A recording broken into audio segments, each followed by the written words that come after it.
Let's turn now to the UK, where Juliana Olayinka is standing by to bring us this morning's business updates. Good morning, Juliana. So the UK Prime Minister Boris Johnson is to lead the daily coronavirus briefing today, and the UK about the latest developments in the approach being employed to deal with the virus. Are there fillers you're getting already about this development?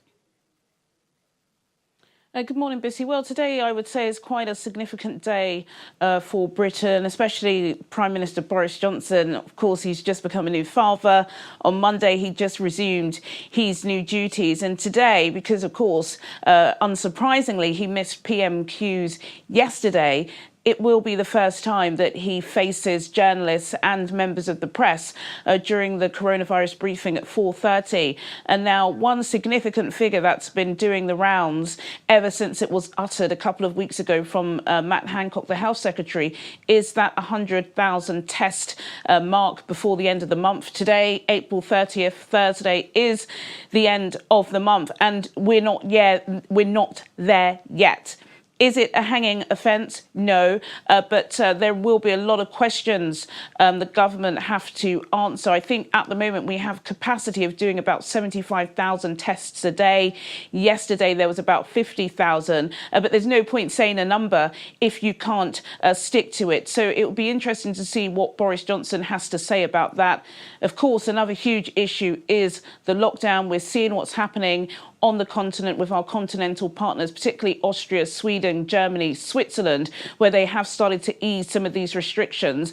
Boris Johnson did say on Monday when he spoke outside Downing Street that there would be more transparency, because that's been one of the biggest criticisms, that the government are just not given enough information to the public, particularly as, of course, the United Kingdom is built up of different nations: England, Northern Ireland, Scotland and Wales. And during the Scottish briefings with the First Minister, Nicola Sturgeon, she has been quite open and honest about what her cabinet are talking about. So Boris Johnson says he's going to be doing that. So we are likely to hear perhaps a small update on what we can expect next Thursday when the 3-week review of the 6-week lockdown will be up again. But what I'm hearing is caution and risk are the main words coming out of the government. So I don't expect there to be much changes to the restriction measures next Thursday.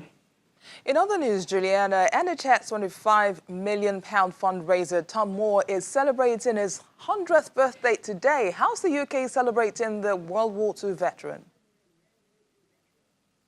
Well, it's a heartwarming story, definitely a story that all of our viewers in Britain will be familiar with. Captain Tom Moore, actually, he's now Colonel Tom Moore, because he's been promoted not only by his last former regiment that he served in about 50 years ago, more than that, but stopped serving with them about 50 years ago, and also from the Queen. The Queen has given him a new badge of honour. He also received a fly past of Royal Air Forces going across his property earlier today, and that is because he is 100 years old today. And about 3 weeks ago, the then 99-year-old said to his family that he wanted to raise £1,000 for the NHS, the National Health Service, to help them tackle the coronavirus.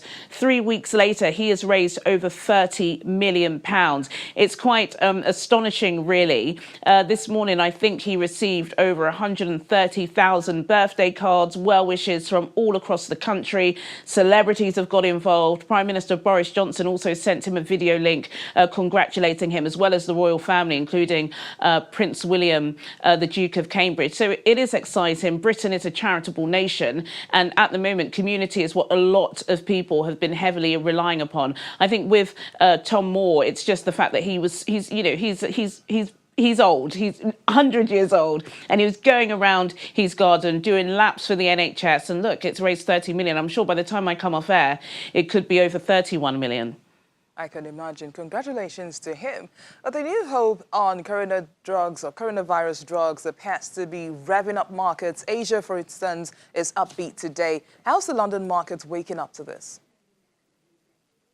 Well, not great. Yeah, there has been some stories overnight from across the world, actually, about advancements in a potential vaccine. AstraZeneca, the medical pharmaceutical company, they're teaming up with Oxford as well, and they believe that their vaccine may be ready for human trials in June. And so there was a little bit of oomph, but alas, that's been dragged down, particularly by the oil major Royal Dutch Shell. They've just released some of their earnings, and for the first time since World War II, they've decided to cut their dividend. Of course, this is due to COVID-19 and the fall in demand of oil. Shareholders are not happy, so they're the biggest faller on the FTSE 100 this morning. Their shares fell almost 10%. Also, it's a huge corporate day here in Britain. We have had two trading reports from Lloyds and Royal Bank of Scotland. Unlike Barclays and HSBC, they don't have strong investment arms. So the money that they've lost out on in this period has really affected shareholders. Their shares are each down by about 4%. So they are having major issues because, of course, Bank of England have cut interest rates to quite historical lows. So the profitability of a lot of these banks are really struggling at the moment. So as it stands at early trading, not a great start to the FTSE. We'll see how the rest of the day goes. Thanks, Juliana, for these updates. We'll see you at 1:30. Thank you. Thanks, Bissy.